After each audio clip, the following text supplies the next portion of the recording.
Guys, excellent 2.0 में आपका स्वागत है। बेटा आज हम Kumar Mittal part 3 chapter number 4 के न्यूमेरिकल्स बेटा आगे कंटिन्यू कर रहे हैं। तो पिछले लास्ट वाले वीडियो में हमने 18 नंबर तक मतलब क्वेश्चन नंबर 18 तक हमने क्या कर रखा था, न्यूमेरिकल को देख लिया था। आज उसके आगे बेटा क्वेश्चन नंबर 19 से हम क्या करेंगे, कंटिन्यू करेंगे। ठीक है, तो लेट ना करते हुए बेटा आज स्टार्ट करते हैं क्वेश्चन नंबर 19। तो क्वेश्चन नंबर 19 क्या कह रहा है? क्वेश्चन नंबर 19 कह रहा है कि तांबे की एक टुकड़े का द्रव्यमान 50 ग्राम है। इस टुकड़े से 50 मीटर लंबा तार बनाया गया है। तार का प्रतिरोध क्या होगा? और तांबे का विशिष्ट प्रतिरोध दे रखा है बेटा 1.8 × 10⁻⁻8 ओम मीटर तथा घनत्व भी दे रखा है 9 × 10⁻³ किलोग्राम पर मीटर क्यूब। तो कुछ नहीं बेटा, आपसे पूछ रहा है, प्रतिरोध पूछ रहा है, ठीक है, और सब कुछ दे रखा है। तो सबसे पहले हम लिख लेते हैं कि क्या क्या हमको गिवन है। तो क्वेश्चन नंबर हमारा 19 है, तो यहाँ पे हम डालेंगे क्वेश्चन नंबर 19। क्या क्या दे रखा है? दे रखा है बेटा द्रव्यमान दे रखा है। तांबे का जो द्रव्यमान है टुकड़े का वो कितना दे रखा है बेटा? 50 ग्राम। इसको केजी में चेंज करें अगर हम, तो कितना केजी होगा? 50 × 10⁻³ केजी -3 केजी होगा, क्योंकि बेटा 1 केजी में 1000 ग्राम होते हैं और 1 ग्राम में 10⁻³ किलोग्राम होता है। तो 50 ग्राम में कितने हो जाएंगे? 50 × 10⁻³ किलोग्राम। अगला क्या कह रहा है कि इतने ग्राम के टुकड़े से कितना लंबा बेटा? L बराबर 50 मीटर लंबा तार बनाया गया है। ठीक है, और आपसे पूछा कि भैया हमको बता दो उस तार का प्रतिरोध क्या होगा जो तार बनाया गया है। ठीक है, और क्या दे रखा है? रो दे रखा है बेटा, मतलब विशिष्ट प्रतिरोध आपको दे रखा है 1.8 × 10⁻⁻8 ओम मीटर। ठीक है, ये आपको डाटा दे रखा है और घनत्व भी दे रखा है। देखो घनत्व को बेटा हम रो से भी लिखते हैं, ठीक है ना, घनत्व को भी रो से लिखते हैं, बट यहाँ पे घनत्व को हम किससे लिखेंगे बेटा? डी से। ठीक है, तो आपको घबराने की जरूरत नहीं है, क्योंकि रो हमारा विशिष्ट प्रतिरोध है, लेकिन यहाँ पे डी हमारा क्या है? डेंसिटी मतलब घनत्व। ठीक है, कितना दे रखा है बेटा? 9 × 10⁻³ केजी पर मीटर क्यूब। आपसे आर पूछ रहा है, तो देखो ध्यान से सुनो बेटा, आर निकालने का फॉर्मूला क्या होता है, क्योंकि आपको सूत्र पता है कि सूत्र रो बराबर होता है बेटा RA/L। ठीक है, यहाँ से अगर आर की वैल्यू फाइंड आउट किया जाए तो क्या हमें सूत्र मिलेगा? ρL/A आएगा। अब देखो हमें बेटा यल तो पता है, रो पता है, बट ए नहीं पता है ना, तो हम क्या करें, कैसे करें? तो देखो एक काम कर लेते हैं बेटा, इसी में जो हमारा ये समीकरण आया R बराबर ρL/A। अब इसमें हम क्या करें बेटा, इसी में ऊपर यल से गुणा कर लेते हैं और नीचे भी यल से क्या कर लेते हैं? गुणा कर लेते हैं। किसी भी समीकरण में अगर जितना ऊपर गुणा करते हैं उतना नीचे भी हम क्या करेंगे? गुणा कर लेते हैं। तो क्या होता है, उस समीकरण पे कोई फर्क नहीं पड़ता। ठीक है, क्योंकि ये कट जाएगा तो बचेगा इतनी। अब देखो यहाँ पे गुणा क्यों किया? क्योंकि बेटा हमें आर का मान निकालना है, हमें घनत्व दे रखा है, तो घनत्व का फार्मूला क्या होता है? द्रव्यमान बटा आयतन। द्रव्यमान भी दे रखा, घनत्व भी दे रखा, तो हम यहाँ से आयतन निकाल देंगे, तो वैल्यू पुट कर देंगे तो हमारा आर आ जाएगा। देखो कैसे, तो ये हो जाएगा रो L का गुणा L में करोगे तो L², और आपको पता है ये A क्षेत्रफल है, L लंबाई है, तो क्षेत्रफल गुणे लंबाई क्या होता है? आयतन होता है ना। तो यहाँ पे हम क्या लिख सकते हैं? आयतन को किससे लिखते हैं? V से लिखते हैं। तो ये A × L को हम क्या लिख सकते हैं? V। अब हम इसको समीकरण नंबर 1 मान लेते हैं, क्योंकि अब हमको पता है रो पता है, L पता है, लेकिन आयतन नहीं पता है। तो आयतन कैसे निकालेंगे? क्योंकि आपको पता है सूत्र क्या होता है? घनत्व बराबर आपको पता है बेटा क्या होता है? द्रव्यमान बटा आयतन होता है। ये सूत्र आपने पढ़ा होगा बेटा। यहाँ से अगर हम आयतन को निकालना चाहें तो आयतन बराबर क्या हो जाएगा बेटा? आप बताओ। द्रव्यमान बटा क्या हो जाएगा? घनत्व। और हम आयतन को लिख किससे रहे बेटा? V से, और द्रव्यमान को किससे लिख रहे हैं? M से, और घनत्व को किससे लिख रहे हैं? D से। तो आप बताओ बेटा, M का मान हमको पता है कितना दे रखा है? 50 × 10⁻³ और D का मान आपको दे रखा है कितना भैया? 9 × 10⁻+3। देखो ये +3 है, ऊपर जाएगा तो माइनस हो जाएगा, तो -3 और -3 जुड़ के क्या हो जाएगा? -6। तो V का मान आ गया बेटा 50/9 × 10⁻⁻6। इसका मात्रा क्या होगा बेटा? आयतन है तो मीटर क्यूब हो जाएगा। ठीक है, अब ये 20b का मान बेटा यहाँ पे सारी वैल्यू हमको पता है, तो हम क्या करेंगे यहाँ पे सारी वैल्यू को क्या कर देंगे, रख देंगे। ठीक है, तो चलो रखते हैं, यहाँ पे कर लेते हैं बेटा, जगह दिख रहा है, चलो अच्छा यहीं कर लेते हैं। ठीक है, तो रो का मान कितना दे रखा है, यहाँ वैल्यू पुट करो 1.8 गुणे 10 के पावर -8। और बेटा L का मान आपको पता है कितना दे रखा है, 50। तो L का स्क्वायर है तो 50 गुणे 50 कितना हो जाएगा, 25 हो जाएगा। तो हम यहाँ पे 2 बार लिख लेते हैं, 50 गुणे 50 बटे भैया, और V का मान आपने निकाला 50/9 गुणे 10 के पावर -6। तो अब देखो क्या करेंगे, 50 से 50 क्या हो गया, कैंसिल आउट हो गया, बचा यहाँ पे क्या बेटा 1.8, और क्या बचा है 10 के पावर -8, और बेटा 50 बचा है, और ये 9 भी तो ऊपर चला जाएगा ना। अभी चलो ठीक है लिख लेते हैं, 9 भी ऊपर चला गया, और ये 10 के पावर -6 ऊपर जाएगा तो क्या हो जाएगा, +6 हो जाएगा। तो अब देखो क्या आ जाएगा बेटा, गुणा कर लेते हैं, तो -8 में से +6 घट जाएगा, कितना बचेगा -2, और यहाँ पे कितना लिखा है 1.8 गुणे 50 गुणे 9 गुणे 10 के पावर कितना भैया -2 हो जाएगा। तो अब देखो गुणा कर लेते हैं यार, एक दशमलव यहाँ पे है, एक जीरो, ये दशमलव से ये जीरो खत्म हो जाएगा, तो यहाँ आ जाएगा बेटा 18 गुणे 5 और गुणे कितना भैया 9 और गुणे 10 के पावर -2। अब यहाँ पे अगर हम गुणा करना चाहें तो 18 नवैया कितना होता है, 18 नवैया हमारा होता है 162। कितना होता है 18 नवैया 162। फिर 162 में हम किससे गुणा कर ले भैया, 5 से, और गुणे 10 के पावर कितना -2। गुणा करो भैया, 5 दूनी 10, 10 कहियाँ 0, 5 6 30, 30 कहियाँ 30, और 31 कहियाँ 1 हो गया, 3 हो गया, 5 1 5, 5 3 8। तो मतलब हम कह सकते हैं कि 810 गुणे 10 के पावर -2 ओम, या अगर आपको 10 के पावर हटाना है तो 2 अंक बाद दशमलव लगा दोगे बेटा, तो ये आपका आंसर आ जाएगा 8.1 ओम। ठीक है ना, ये तुम्हारा क्या हो गया बेटा, प्रतिरोध हो गया। इस तार का जो 50 ग्राम द्रव्यमान के तांबे के टुकड़े से 50 मीटर जो लंबा तार बनाया गया है, उसका क्या आ गया बेटा, ये आ गया प्रतिरोध 8.1 ओम। ठीक है, तो फटाफट इसका स्क्रीनशॉट लो। एक हम करते हैं बेटा, इसके बाद क्वेश्चन नंबर 20 करते हैं। तो क्या कह रहा है क्वेश्चन नंबर 20, क्वेश्चन नंबर 20 कह रहा है बेटा कि क्रमशः 10 सेंटीमीटर व 20 सेंटीमीटर आंतरिक व वाह त्रिज्या वाले 1 मीटर लंबे खोखले बेलनाकार पाइप का प्रतिरोध ज्ञात कीजिए। और पाइप का दे रखा है बेटा, पाइप के पदार्थ का प्रतिरोधकता मतलब विशिष्ट प्रतिरोध आपको दे रखा है, कितना दे रखा है बेटा, वो चीज़ आपको दे रखा है 2 गुणे 10 के पावर -8 ओम मीटर। तो देखो बेटा बहुत ईजी क्वेश्चन है, कुछ नहीं करना है, आपने इसको सॉल्व कर लिया है बेटा, इसको आप स्क्रीनशॉट ले लिए होंगे, तो इसको हम रब करते हैं, फिर इसको क्वेश्चन नंबर हम क्या करते हैं 20 देखते हैं। ठीक है, तो चलो क्वेश्चन नंबर 20 देखते हैं। और ये सब बहुत इंपॉर्टेंट है बेटा, अभी थोड़ा सा इसका लेवल थोड़ा सा ठीक ठाक है। अब क्वेश्चन एनसीईआरटी का पैटर्न अब ठीक ठाक चल रहा है, क्योंकि अब सारे क्वेश्चन आपको अच्छे मिलेंगे। क्वेश्चन नंबर 20 हम यहाँ पे करते हैं। क्वेश्चन नंबर 20 में पहले देखो लिखते हैं, देखो त्रिज्याएं दे रखा बेटा, तो हम मान लेते हैं R1 का मान 10 सेंटीमीटर दे रखा है, इसको मीटर में चेंज करोगे मेरे बच्चे तो क्या आएगा बेटा, 10 गुणे 10 के पावर -2 मीटर हो जाएगा। R2 का मान दे रखा है बेटा 20 सेंटीमीटर, इसको आप मीटर में चेंज करोगे तो कितना होगा लाल बताओ, 10 के पावर -2 मीटर हो जाएगा। ठीक है ना, और कह रहा है बेटा लंबाई दे रखा है बच्चा, कितना मीटर दे रखा है, 1 मीटर दे रखा है। ठीक है, और क्या दे रखा है, हाँ रो का मान दे रखा है, रो का मान कितना दे रखा है बेटा, 2 गुणे 10 के पावर -8 ओम मीटर। ठीक है, इतना दे रखा है आपसे, और आपसे पूछ रहा है भैया हमको बता दो कि इसका प्रतिरोध कितना होगा, यही तुमसे पूछा जा रहा है। लेकिन खोखला पाइप दे रखा है, क्या बोला है बेटा यहाँ पे कि खोखले बेलनाकार पाइप दे रखा है, तो खोखले बेलनाकार पाइप का क्षेत्रफल क्या होता है, तो आपको पता होगा बेटा उसका क्षेत्रफल होता है। पहले हम सूत्र लिख लेते हैं, क्योंकि सूत्र हम जानते हैं क्या होता है, रो बराबर RA/L, यहाँ से R का मान निकालेंगे तो क्या होगा, ρL/RA हो जाएगा बेटा। ठीक है,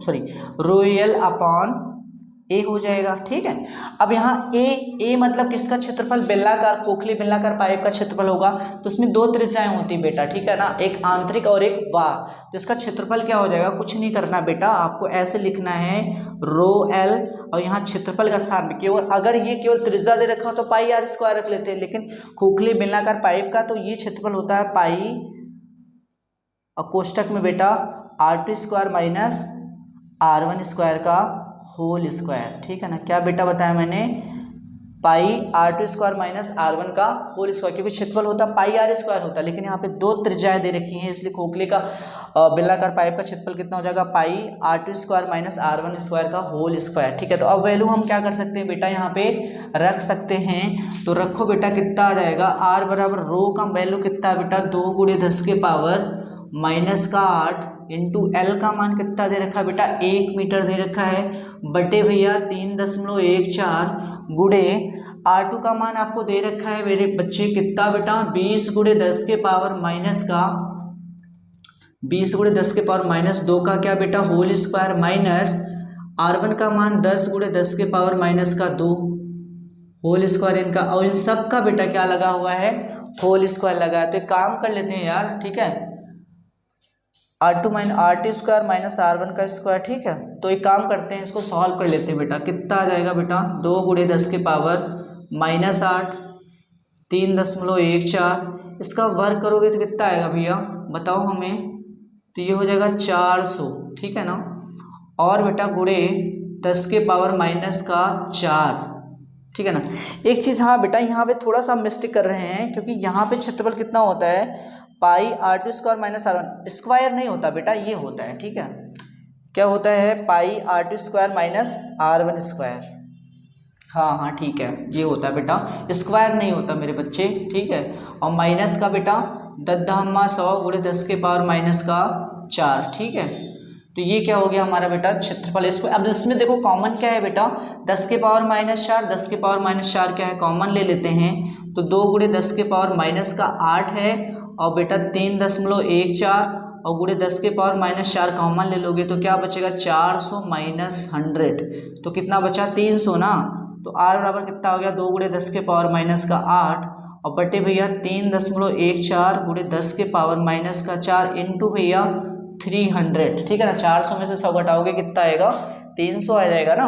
तो 2 दशमलव हटाओ बेटा, 2 अंक बाद दशमलव, एक काम कर लेते हैं, माइनस 4 ऊपर जाएगा तो प्लस 4 हो जाएगा, तो 4 घट जाएगा तो कितना बचेगा, 2 × 10 के पावर माइनस का 4, और यहाँ पे क्या आया 3.14 है, यहाँ पे 300, तो 2 जीरो से बेटा ये 2 अंक बाद दशमलव ये खत्म हो जाएगा, तो यहाँ लिखा जाएगा 314 और यहाँ पे क्या आ जाएगा बेटा 3। ठीक है, तो काम कर लेते हैं, इसको सॉल्व करते बेटा, कितना आ जाएगा, देखो इसको सॉल्व कर लें, 2 एकम 2, फिर 2 पंचे 10, 2 7 14, तो ये आ गया बेटा हमारा क्या, R का मान कितना आ गया, 1 बटा पूरा कर लो 3 7 21 का 1 और 3 5 15 और 15 2 17, फिर 3 एकम 3 3 1 4। ठीक है, 471 गुणे 10 के पावर कितना भैया माइनस का 4। अब इसको सॉल्व करते हैं यार, देखो कितना आता है, पॉइंट लगाओगे 0.10 बढ़ा, फिर 0 लगाएंगे तो 2 0 100 हो जाएगा, फिर 1 0 और बढ़ाएंगे बेटा 1000 हो जाएगा।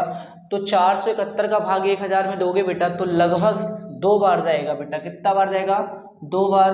ठीक है, तो आंसर शायद मैच कर रहा होगा, कितना आंसर दे रखा बेटा क्वेश्चन नंबर, हाँ 2.1 दे रहा है बेटा गुणे 10 के पावर माइनस का 7। ठीक है, तो 0.0021 गुणे 10 के पावर ये बेटा है माइनस 4, 3 अंक बाद दशमलव जब यहाँ ले जाओगे तो क्या हो जाएगा, 1 2 3 अंक बाद लगाओगे तो क्या हो जाएगा 2.1 और 3 जीरो और बढ़ जाएंगे बेटा, यहाँ पे 10 के पावर माइनस क्या हो जाएगा 7 हो जाएगा, और यही तुम्हारा क्या हो जाएगा आंसर हो जाएगा। ठीक है, तो मिस्टेक नहीं करना बेटा आपको, ये थोड़ा सा यहाँ पे मैंने गलत लिख दिया था, क्या R2 square minus R1 square ही होता है। ठीक है, यहाँ होल स्क्वायर नहीं होता। ठीक है, ये क्षेत्रफल होता है किसका बेटा, बेलनाकार पाइप का। ठीक है ना, खोखले बेलनाकार पाइप का। ठीक है, तो अब एक काम करो, इसको फटाफट नोट करो, और क्वेश्चन नंबर हम क्या देखते हैं भैया, क्वेश्चन नंबर हम देखते हैं 21 क्या कह रहा है।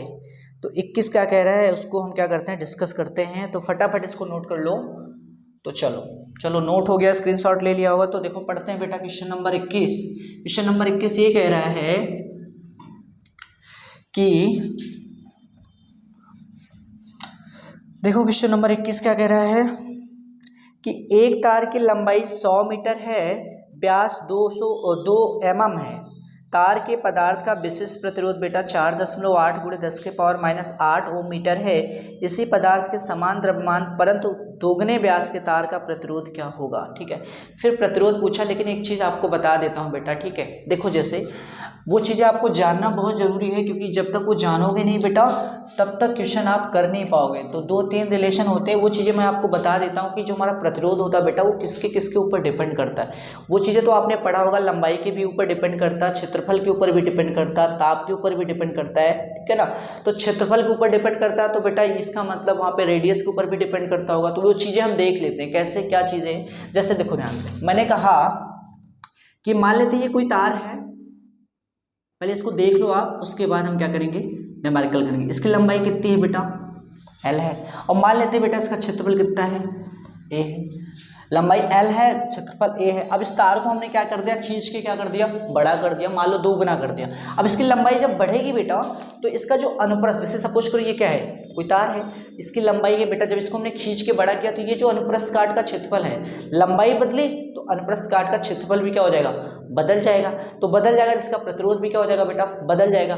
तो एक चीज़ याद रखना, देखो ध्यान से, कैसे, इसका मतलब लंबाई बदलने पे क्षेत्रफल भी बदल जाएगा और प्रतिरोध भी बदल जाएगा। तो क्या होता है वो चीज़ हम यहाँ पे क्या समझने वाले हैं। जैसे मैंने कहा कि जो हमारा R होता है बेटा वो क्या होता है, ρL/A, यही होता है ना सूत्र। देखो ध्यान से, अब अगर हम चाह रहे हैं, क्या चाह रहे हैं कि अगर हम चाह रहे हैं कि लंबाई ना बदले और क्षेत्रफल क्या हो जाए बेटा, बदले, तो हम ये ऐसा कर सकते हैं यहाँ पे कि बेटा हम इसमें कर लें बेटा, ऊपर क्षेत्रफल से गुणा और नीचे भी क्षेत्रफल से भाग दे दें। ठीक है, तो होगा क्या बेटा, यहाँ पे क्षेत्रफल गुणे लंबाई क्या हो जाता है, आयतन, और क्षेत्रफल गुणे क्षेत्रफल कितना हो जाएगा बेटा, क्षेत्रफल का स्क्वायर। अब आयतन नहीं बदलेगा क्योंकि भाई रो क्या है हमारा, विशिष्ट प्रतिरोध है। तो किसी भी पदार्थ का विशिष्ट प्रतिरोध क्या होता है, अगर कोई भी मतलब चालक तार है बेटा, ठीक है ना, अब उसी चालक तार को आप क्या कर रहे हो, छोटा कर रहे हो, बड़ा कर रहे हो, तो उसकी प्रतिरोधकता क्या होती है बेटा, सेम रहती है। ठीक है ना, पदार्थ अगर वही है तो प्रतिरोधकता नहीं बदलती, वो तो कांस्टेंट होती है। ठीक है ना, और आयतन भी नहीं बदलेगा। जैसे देखो ध्यान से, मैंने कहा कि जैसे ये तुम्हारा तार है, तार को तुमने क्या किया बेटा, खींच के बड़ा कर दिया, तो इसका जो आयतन होगा बेटा, बड़ा करने पे तो उतना ही होगा जितना छोटे पे था ना। तो रो भी नहीं बदल रहा है, आयतन नहीं बदल, लेकिन एरिया जरूर बदल गया। इसका क्रॉस सेक्शन अभी छोटा है तो क्रॉस सेक्शन ज्यादा है, जब इसको तान क्या बड़ा करो तो इसका क्रॉस सेक्शन क्या होगा, छोटा हो जाएगा ना। तो इसका मतलब एरिया चेंज हो जाएगा। तो होगा क्या यहाँ पे, इसका मतलब हम कह सकते हैं कि ये दोनों तो कांस्टेंट है बेटा, ये तो बदल नहीं रहे हैं। तो बदल कौन रहा है बेटा, तो बदल रहा है बेटा R जो है वो इनवर्सली प्रोपोर्शनल हो गया किसके, क्षेत्रफल के। मतलब क्षेत्रफल बदल रहा है तो R क्या हो जाएगा, बदल जाएगा। ये दोनों चीजें क्या है, कांस्टेंट है। तो अब देखो और एक चीज और क्या, अब इसी चीज को हम क्षेत्रफल को क्या लिखते हैं, πr²। तो πr² और इनका क्या बेटा, होल स्क्वायर। इसको वर्क करो बेटा तो खोलोगे तो क्या आएगा, 1/π² और r के पावर कितना, 4 हो जाएगा। अब देखो पाई, क्या पाई इसके ऊपर डिपेंड करेगा क्या, पाई का मान बदलेगा क्या, पाई का मान तो फिक्स होता है ना 22/7। इसका मतलब ये भी कांस्टेंट है। तो r किसके ऊपर निर्भर कर रहा है, ये जो रेडियस है बेटा उसके कितनी घात पे, 4 मतलब पावर 4 पे निर्भर कर रहा है। तो r बराबर क्या हो गया बेटा, स्मॉल r की पावर 4। यहाँ कैपिटल R तुम्हारा क्या है बेटा, प्रतिरोध है, लेकिन स्मॉल r क्या है, त्रिज्या है, किसका बेटा, उस चालक तार का रेडियस है। ठीक है ना, तो इसका मतलब हम कह सकते हैं कि r जो है वो रेडियस के चतुर्घात की क्या होता है, व्युत्क्रमानुपाती होता है बेटा। ठीक है ना, इन दोनों में क्या रिलेशन होता है, इनवर्सली प्रोपोर्शनल। तो यहाँ से एक फार्मूला क्या निकलेगा, जैसे मैंने कहा कि भैया पहला तार है तो R1 बराबर हम यहाँ लिख सकते हैं, अगर सूत्र बनाना चाहें तो R1 बराबर लिख सकते हैं बेटा 1/R1 की पावर क्या, 4। इससे समीकरण नंबर क्या मान लो 1। उसी तरह बेटा R2 बराबर क्या कर सकते हैं, 1/R2 की पावर क्या, 4। इससे समीकरण नंबर कितना मान सकते हैं, 2।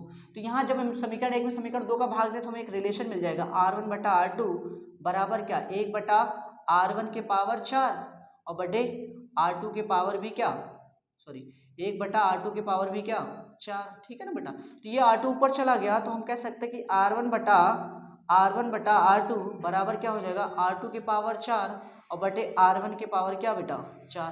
तो यहाँ एक रिलेशन हमको क्या मिल गया कि R1/R2, इसी पे न्यूमेरिकल, बहुत सारे न्यूमेरिकल दे रखे हैं, इसी पे सॉल्व हो जाएंगे बेटा, इसलिए आपको रिलेशन बता रहे हैं कि R2/R1 के पावर क्या हो जाएगा, 4। ठीक है, तो ये रिलेशन आपने क्या करना है, नोट कर लेना, याद रखना है। कभी भी त्रिज्याएं दे रखी है तो तुमसे प्रतिरोध पूछ रहा है तो आप ये रिलेशन लगा के निकाल सकते हो कि R1 बटा R2 बराबर R2 बटे R1 के पावर कितना होता है, 4 होता है। तो फटाफट ये रिलेशन आपने नोट कर लेना। दूसरी चीज और क्या, दूसरी चीज जैसे हमने यहाँ क्षेत्रफल से गुणा किया, क्षेत्रफल से भाग किया, यही चीज हम क्या करते हैं, अब हम क्षेत्रफल को नियत रखें बेटा लंबाई से गुणा करें और लंबाई से भाग दें, तो क्या होगा देखो ध्यान से। तो ये होगा, इसको आप नोट करेंगे, फिर हम 21 नंबर सवाल करेंगे 22 नंबर इसके जो अभी सवाल बताने वाले हैं। पहले इसको आप जान लेंगे, तो इसको जब जान लेंगे बेटा ना, तो आगे जितने भी सवाल देख रहे हैं कम से कम 5-7 क्वेश्चन आप अपने से भी कर सकते हो, ठीक है। तो चलो अब एक चीज और देख लेते हैं, ये चीजें आप नोट रखोगे, R1 बटा R2 बराबर R2 बटे R1 का पावर कितना होता है, 4, ठीक है। और दूसरी चीज क्या बेटा, वो चीज आप जानो यहाँ पे क्या, कि हमने बताया कि R बराबर क्या होता है, रो यल अपॉन ए। अब हम चाह रहे हैं कि L में परिवर्तन हो, L बदले तो R बदलेगा, तो A को हमने क्या करना नियत, तो कैसे कर ले बेटा, देखो L बटा L कर ले, तो ये हमें क्या बनाना पड़ेगा, इसको आयतन बनाना पड़ेगा। तो R बराबर क्या हो जाएगा, रो L स्क्वायर बटे क्या A इंटू एल क्या हो जाएगा, V हो जाएगा।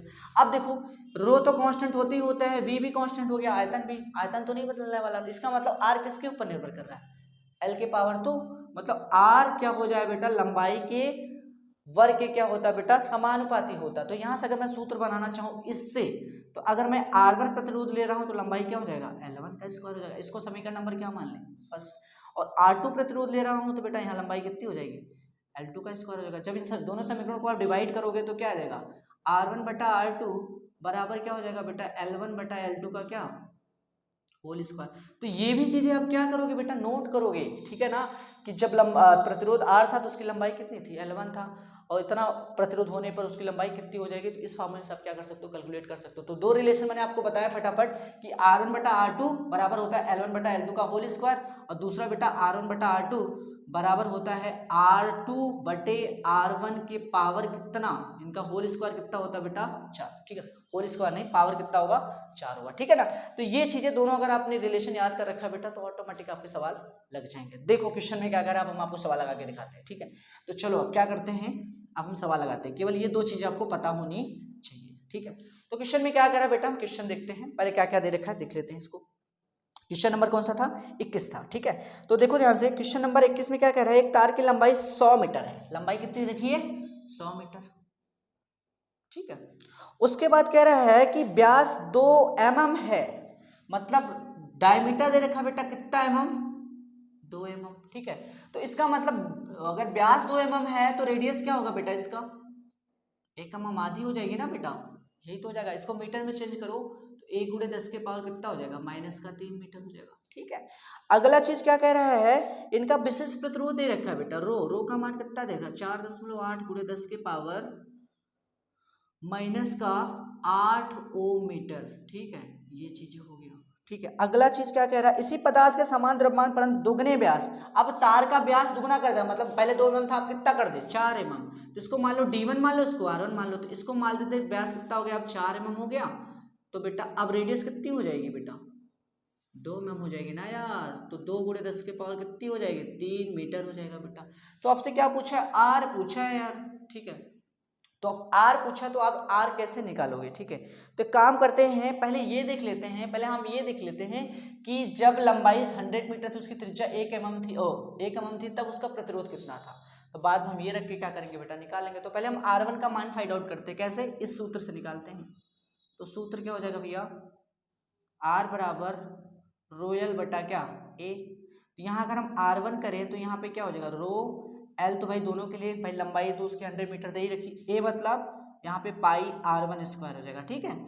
तो अब क्या हो जाएगा बेटा, यहाँ वैल्यू पुट करो, तो R1 का मान कितना आ जाएगा, रो का मान कितना देखा, 4.8 और गुणे 10 के पावर -8, लंबाई कितनी है 100 बटे पाई का मान कितना होता है 3.14। R1 का मान कितना दे रखा भैया, 1 गुणे 10 के पावर -3, वर्ग कर दोगे बेटा कितना हो जाएगा, 10 के पावर -6 हो जाएगा, इतने तो होगा ना यार, ठीक है। तो 10 के पावर -6 ऊपर जाएगा तो प्लस का हो जाएगा, तो देखो कितना हो जाएगा बेटा, 4.8 बटे 3.14, और गुणे भैया क्या हो जाएगा, 2 जीरो से ये 2 खत्म हो गया, 6 बचा, 6 ऊपर जाएगा तो बेटा माइनस है तो प्लस हो जाएगा, तो ये खत्म हो जाएगा, 10 के पावर -6 और गुणे 10 के पावर +6, तो ये क्या हो जाएगा, कैंसिल आउट हो जाएंगे। बचा क्या है यहाँ पे, R का मान बचा यहाँ पे R1 का मान आ गया 4.8 और बटे भैया 3.14। तो देखो ध्यान से, यहाँ क्या है, एक अंक बाद दशमलव, यहाँ 2 अंक बाद दशमलव। तो हम एक काम कर लेते हैं, यहाँ 2 अंक बाद है तो यहाँ पे गुणा कर दो बेटा, किससे यार, 100 से। 2 अंक बाद दशमलव तो 2 जीरो पर बढ़ेगा, यहाँ एक अंक बाद है तो यहाँ एक क्या कर दो, 10, एक जीरो नीचे पड़ जाएगा। तो कुछ नहीं करना, गुणा कर लो, 10 दहम्मा 100, भाग दे लिया हमने। तो क्या बचा बेटा, अब देखो इसको भाग दे लो, तो ये ऊपर आ गया बेटा R1 बराबर, गुणा कर लो 480 बटा कितना 314। अब ये तो तुम्हारा R1 का मान आया है, किसका मान आया है, R1 का। तो अभी मैंने आपसे पूछा जा रहा है कि R2 मतलब अगर व्यास कितना कर दिया जाए, 2 mm कर दिया जाए, तो उस तार का मतलब प्रतिरोध कितना होगा, तुमसे ये चीजें पूछा है, ठीक है ना। तो R2 का मान आपसे पूछा है। तो अभी मैंने सूत्र क्या बताया आपको कि भैया होता है हमारा R1 बटा R2 बराबर होता है R2 बटे R1 के पावर कितना 4। तो R1 का मान आपने निकाला 480 बटा कितना भैया 314 और इंटू क्या है R2 हो जाएगा, बराबर R2 का मान कितना दे रखा भैया, कहाँ दे रखा, ये देखो। तो 2 × 10 के पावर माइनस का 3, इनके पावर कितना 4 और बटे बेटा R1 का मान कितना है, ये देखो 1 × 10 के पावर -3 और पावर कितना भैया 4। तो देखो ध्यान से, आगे सॉल्व कर लेते हैं हम। तो आ गया ऊपर 480 बटा 314 इंटू क्या R2 बराबर, देखो ध्यान से, इनको एक ही में लिखे बेटा। तो क्या हो जाएगा हमारा 2 × 10 के पावर -3 बटे 1 × 10 के पावर -3 की पावर कितना 4। तो ये तो कैंसिल हो जाएंगे ना, तो ऊपर क्या बचेगा बेटा 480 बटा 314 इंटू R बराबर 2 के पावर कितना भैया 4 और 1 के पावर 4 मतलब एक ही आ जाएगा, ठीक है। तो इसका वर्क करोगे बेटा 4 बार गुणा, 2 दूनी 4 दूनी 8 दूनी 16, तो कितना आ गया 480 बटा 314 R2 बराबर क्या 16 बटा कितना 1। अब गुणा कर लेते, भाग लेते बेटा, 16 कम 16 16 48। तो बेटा यहाँ पे क्या हो गया 30 बटा 314 इंटू क्या R2 बराबर 1 बटा 1। R2 का गुणा कर लो तो R2 बराबर क्या हो जाएगा भैया 30 बटा 314। तो भाग दे लो भैया, तो भाग दोगे तो कितना आ जाएगा, देखो करके 2 से काटो इनको तो 2 भैया 15 और ये क्या हो जाएगा 57 100। तो बराबर कितना आ गया 15 बटे 157। तो भैया तो जाएगा नहीं भाग, तो हम क्या करें यहाँ दशमलव लगाते हैं, तो एक जीरो बढ़ गया, फिर नहीं जाएगा 150 बटा 157 होगा, फिर हम एक जीरो बढ़ा लेंगे भैया, तो यहाँ 1500 हो जाएगा ना। फिर भाग दोगे कितनी बार 9 बार, फिर 5 बार जाएगा, तो कुल मिला के R2 का मान कितना आ गया भैया, R2 का मान आ गया 0.095 ओम हो जाएगा। हमें लग रहा है ये नीचे दिखाई नहीं दे रहा है, तो हम आंसर कहाँ लिख दे भैया, आंसर देखो यहाँ लिख दे रहे हैं, क्या आ गया R2 का मान। आप जब भाग दोगे बेटा 1500 में कितना 157 का, तो ये आ गया बेटा 0.095, ठीक है। ये चीजें क्योंकि बेटा ऊपर आएगा 15 बटा 157 आएगा, यही तो आया था ना, ये आया था ना 15 बटा 157, तो जाएगा नहीं, तो आपने क्या लगाया पॉइंट लगाया, तो एक जीरो बढ़ा, फिर यहाँ पे जीरो बढ़ाया, फिर यहाँ पे 1500 हो गया, फिर क्या कितनी बार गया 9, फिर 5, तो इतना ओम आ गया बेटा, कितना ओम R2 बराबर 0.095 ओम, ठीक है। कितना आंसर दे रखा है, ठीक है ना, हाँ दे रखा है 0.05955 ओम, ठीक है। तो कर लेना बेटा ये सॉल्व, क्यों मैंने बताया, ये देखो फार्मूला लगाना, ये वाला, ये बहुत इंपॉर्टेंट फार्मूला है बेटा, इसी पे हम क्या करेंगे सवाल करेंगे, ठीक है। तो फटाफट स्क्रीनशॉट लो और हम क्या करते हैं, क्वेश्चन नंबर करते हैं 22, ठीक है ना, 21 हो गया, 22 पे चलते हैं, ठीक है। तो देखो 22 नंबर क्या कह रहा है, क्वेश्चन नंबर 22 क्या कह रहा है बेटा, उसको पढ़ते हैं, फिर इसको हम क्या करते हैं बेटा सॉल्व करते हैं, ठीक है। तो 22 क्या कह रहा है कि 5 ओम के एक मोटे तार को एक पतले तार में खींचा जाता है जिससे कि इसकी लंबाई 3 गुनी हो जाती है, इसका नया प्रतिरोध क्या। देखो इतना छोटा सा क्वेश्चन, पहले कह रहा है एक तार है, तो मान लेते हैं ये हमारा एक तार है, क्या है भैया एक ये तार है, इसकी लंबाई हम मान लेते कितनी है L है, मतलब L1 बराबर क्या मान ले, L1 बराबर आपको दे रखा है L, तब इसका प्रतिरोध कितना मान ले बेटा, तब वो दे रखा है बेटा कितना ओम है इस तार का प्रतिरोध 5 ओम, तो R1 बराबर कितना दे रखा है 5 ओम, ठीक है। फिर जब इसको खींच के 3 गुनी कर दे रहे हैं, मतलब अब इस तार को हम कितना गुनी कर दे रहे हैं भैया, ये तार जब आपने खींचा तो मान लेते ये 3 गुनी होगी, मतलब इसकी लंबाई कितनी होगी बेटा 3L। अब इसका प्रतिरोध बदल गया होगा ना, तो वही तुमसे पूछ रहा है कि R2 का मान बता दो यार कितना होगा। तो इसका मतलब L2 का मान L2 बराबर L1 बराबर L दिया था, तो L2 जब आपने खींचा तो कितनी गुनी हो गई, 3 गुनी, तो 3L हो गई। तो अभी मैंने सूत्र बताया ना यार, क्या सूत्र बताया कि R1 बटा R2 बराबर L1 बटा L2 का क्या होल स्क्वायर। पहले पुट करो, R1 का मान कितना है भैया 5 ओम, R2 का मान तुमको निकालना है, L1 का मान कितना दे रखा है भैया L, और L2 का मान दे रखा है 3L, और इनका कहा है भैया होल स्क्वायर। तो L से L क्या हो गया, कैंसिल हो गया, तो ऊपर आ गया 5 बटा R2 बराबर क्या भैया 1 बटा 3, 3 त्रिक का कितना हो जाएगा 9, गुणा कर लो भैया, तो इसका गुणा इधर इसका गुणा इधर, तो R2 बराबर कितना 9 पचे 45। तो देखो कितना आराम से क्वेश्चन आया बेटा, ठीक है। इन सब चीज़ों को क्या करोगे आप नोट करो, ठीक है। 45 ओम दे रखा है, गुड, ठीक है। तो ये क्वेश्चन नंबर 22 हो गया। अब हम क्वेश्चन नंबर क्या करते हैं 23 देखते हैं, तो फटाफट एक स्क्रीनशॉट लो, क्वेश्चन नंबर 23 देखते हैं। तो ये 22 था, अब हम क्या देखेंगे 23, ठीक है। तो देखो क्या कह रहा है क्वेश्चन नंबर 23। क्वेश्चन नंबर 23 क्या कह रहा है, 23 कह रहा है कि एक R ओम प्रतिरोध के तार को खींचकर 3 गुनी लंबाई की जाती है। इस खींचे हुए तार को 3 बराबर लंबाई के तारों में काटकर उन्हें समांतर क्रम में जोड़ दिया जाता है। इस संयोजन का कुल प्रतिरोध क्या होगा, ठीक है ना। तो ये कह रहा है कि पहले कोई तार है बेटा, क्वेश्चन नंबर 23 देखो ध्यान से क्या कह रहा है, कह रहा है कि कोई तार है, पहले ये मान लेते कोई चालक तार है, इसकी लंबाई पहले कितनी थी बेटा, पहले लंबाई थी L1 बराबर मान लेते हैं L, पहले L थी, तो इसका जो प्रतिरोध था R1 बराबर मान लेते कितना था R। अब इसी तार को बेटा क्या कर रहा है, खींच के 3 गुनी कर दे रहा है, मतलब अब इस तार को जब आप खींचोगे तो इसकी लंबाई बढ़ जाएगी। तो लंबाई पहले L थी, तो अब लंबाई कितनी हो गई 3L हो जाएगी ना, 3 गुनी, तो L2 बराबर कितना हो गया बेटा 3L हो गया। तो अब बेटा जब इसकी लंबाई बढ़ गई, क्योंकि लंबाई पे प्रतिरोध निर्भर करता है, तो इसका प्रतिरोध भी बदल जाएगा। पहले R था, तो अब इसका प्रतिरोध मान लेते हैं R2, अब हमको निकालना पड़ेगा वो कितना होगा, ठीक है। तो लंबाई 3L हो गया, तो प्रतिरोध बदल जाएगा। तो मैंने आपको सूत्र क्या बताया आपको, तो सूत्र क्या बताया मैंने आपको कि R1 बटा R2 बराबर L1 बटा L2 का क्या होल स्क्वायर। R1 का मान कितना दे रखा भैया R, R2 का मान आपको पहले निकालना है, L1 का मान दे रखा है L, L2 का मान कितना हो गया 3L, ये क्या हो जाएगा स्क्वायर। तो L से L कैंसिल हो जाएगा, R बटा R2 बराबर क्या हो जाएगा बेटा, वर्क करोगे तो 1/9 हो जाएगा, गुणा करो तो R2 का मान आ गया भैया कितना आ गया 9R। तो इसका मतलब पहले प्रतिरोध R था, जब इस तार को खींच के हमने कितना कर दिया 3 गुना कर दिया, तो प्रतिरोध कितना हो गया भैया 9R। अब आपसे ये कह रहा है ये जो 9R प्रतिरोध है ना बेटा, इनको 3 बराबर हिस्सों में बांट रहा है, बांटने के बाद समांतर क्रम में जोड़ रहा है। तो 3 बराबर हिस्सों में बांटोगे तो कितना कितना होगा बेटा 3R plus 3R plus 3R। अब 3R मतलब 3 बार, मतलब 3 बराबर हिस्सों में बांटोगे तो 3 3 R आएगा। तो इसको कौन से क्रम में जोड़ रहा है बेटा, इन तीनों प्रतिरोध को समांतर क्रम। और समांतर क्रम में कैसे जोड़ते हैं, कुछ इस तरह से जोड़ते हैं, ठीक है। तो ये हमारा समांतर क्रम में जोड़ने का तरीका हो गया इस तरह से, ठीक है। तो ऐसे तो जोड़ते हैं ना, ये हमारा R1 हो गया, R1 बराबर 3R, R2 बराबर भी कितना 3R, और R3 बराबर भी क्या 3R। अब तीनों को जोड़ने के बाद इनका तुल्य प्रतिरोध तुमसे पूछ रहा, तो समांतर क्रम में तुल्य प्रतिरोध कैसे निकालते हो, 1/R तुल्य क्या होता है 1/R1 plus 1/R2 plus 1/R3। तो देखो बेटा क्या आ गया, 1/R1 का मतलब 3R, 1/3R और प्लस 1/3R प्लस 1/3R। तो बेटा ये क्या हो जाएगा 3 इनका एलसीएम कितना हो जाएगा 3R। तो 3 से 3 क्या हो गया कैंसिल, तो 1/R तुल्य किसके बराबर आ गया 1/R तुल्य आ गया 1/R के। जब ये पलटोगे तो ये भी पलट जाएगा, तो इसका मतलब R तुल्य का मान कितना आ गया, R तुल्य का मान आ गया R, ठीक है ना बेटा।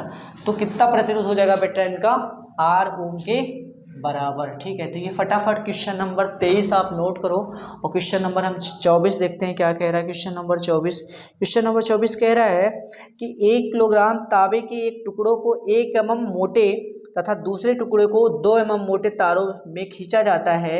इन तारों के प्रतिरोधों की तुलना कीजिए। देखो बेटा सेम ऐसे ही क्वेश्चन है, बहुत छोटा क्वेश्चन है क्वेश्चन नंबर 24। तो देख लेते हैं क्या कह रहा है, कह रहा है व्यास दे रखा है बेटा, पहला क्या दे रखा है 1 किलोग्राम तांबे की एक टुकड़ा है बेटा, और 1 mm मोटे तथा दूसरे टुकड़े को 2 mm मोटे तारों में खींचा जाता है। तो पहले का व्यास दे रखा है बेटा d1 बराबर 1 mm, तो इसकी रेडियस क्या होगी r1, वो आधी होती बेटा, इसका रेडियस कितना हो जाएगा 1/2 mm। मीटर में करना चाहो तो 1/2 × 10⁻³ मीटर हो जाएगा। दूसरे टुकड़े का व्यास कितना दे रखा है बेटा 2 mm दे रखा है। रेडियस क्या हो जाएगी r2, इसकी आधी मतलब 1 mm।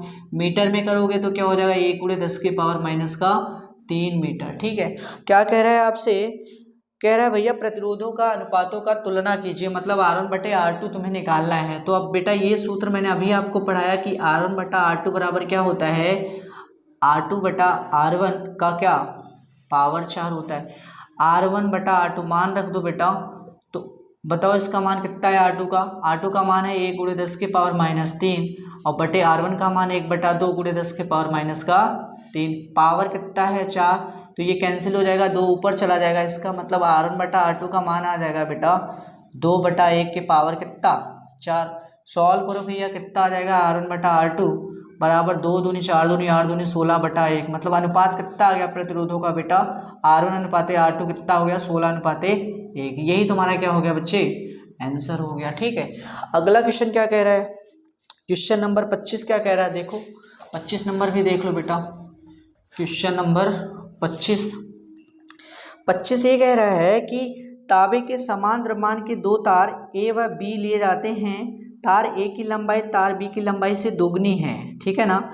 यदि तार ए का प्रतिरोध 160 ओम हो तो बी का प्रतिरोध पूछ रहा है। मतलब ए जो तार है बेटा, ये मान लेते कोई तार ए है, ये तार ए है,